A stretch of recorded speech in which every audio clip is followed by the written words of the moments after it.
How to implement the major third.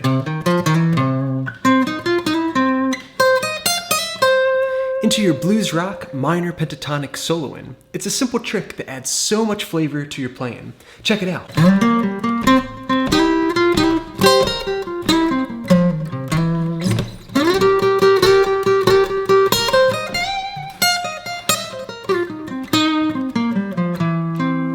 Let's break that down. Okay, a close look at the fretboard, getting started learning how to implement this major third into the minor pentatonic scale.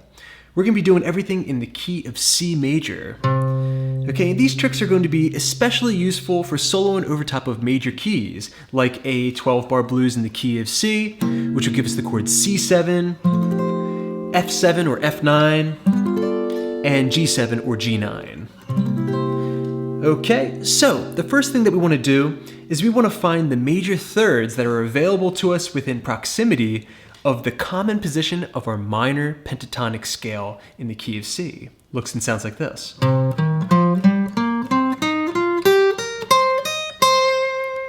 Okay, so everyone should know that by now. We have the 8th fret of the low E string going up to 11. Then on the A string, we're going to play 8 to 10. The D string, 8 to 10. Same thing on the G. Then the B string, we're going to have 8, 11. And the same thing on the high E string, 8 to 11. Okay, that gives us the intervals, the 1, the minor third, the 4, the 5, the flat 7, and the 1 again.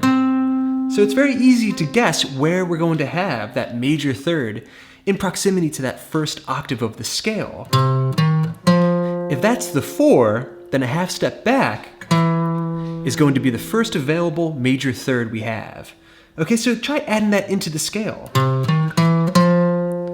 Or try playing down the scale and then go into that major third. You'll get a sound that is very reminiscent of the Allman Brothers or Eric Clapton. Okay, so now let's find it in the next octave. Okay, so we're going up. All right, here we are on the 10th fret of the D string. That starts the next octave of the scale, giving us the intervals. 1, flat or minor third, 4, 5, flat or dominant 7, and then on the high E string, the root, and the minor third. First, let's look at the G string. That's where we're going to have the first instance of this major third. You see that we have the minor third and the 4 present inside the minor pentatonic scale. In between them is going to be the major third. So right there on the G string, 9th fret, we add that into the minor pentatonic scale.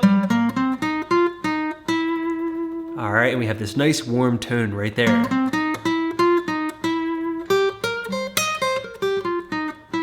So just practice going down the scale, go into the 4th interval, minor third, and then to the major third. That's usually the way this is implemented. And then that usually follows a resolve back to the root. Okay, then there's one other place in this common position of the minor pentatonic scale that we can find the major third. And that's a half step up from the minor third that we have here on the 11th fret of the high E string. All right, that takes us to the 12th fret. So we have root, minor third, major third. Very powerful series of notes. All right, you can see how we can implement all of these major thirds into this minor pentatonic scale. Okay, so quick review. We have the minor pentatonic. All right, we can find the major third on the 7th fret of the A string, 9th fret of the G string, and the 12th fret of the high E string. And of course, what works on the high E string can also be played on the low E string. Okay, now, the last thing that I want for you to learn today is how this can be applied to the lower extension and the upper extension of this minor pentatonic scale played here in the key of C. So let's review first how to find the lower extension. You're descending down the scale. You stop right there on the 4th interval, 8th fret of the A string. If you bring that down one full step, You've just discovered the lower extension of the minor pentatonic scale. Okay, so that's frets 6 and 8 on the low E, and the same thing on the A string. Now, if you remember before, we were able to find the major third on the 7th fret of the A string, that E note.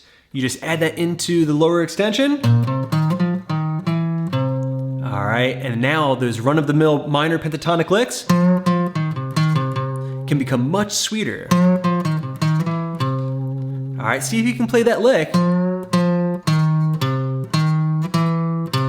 in 2 octaves.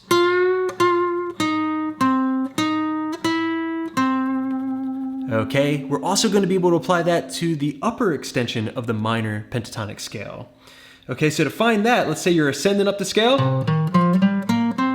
You stop right there on the 4th interval on the G string 10th fret, bring that up 1 full step, and then you end up with this tent-shaped box. 12th fret G string, 11th fret B, up to 13, and then the same thing on the high E string, 11 to 13. Okay, so these notes right here are the same notes that we have on the D and G string in the main position, and the same notes that we have in the lower extension. Okay, so that lick can be played in 3 different positions. All right, just like that. So now, you're able to explore the minor pentatonic scale, take those typical minor pentatonic licks, and start adding in that major third. Remember, it's very common to play the minor third first,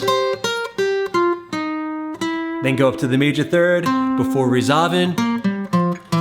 All right, you can do the same thing if you're in the lower extension. And also that upper extension sounds great right up against a big bend. All right, so many ways of using this trick to embellish the techniques that you already know. I hope you enjoyed this lesson.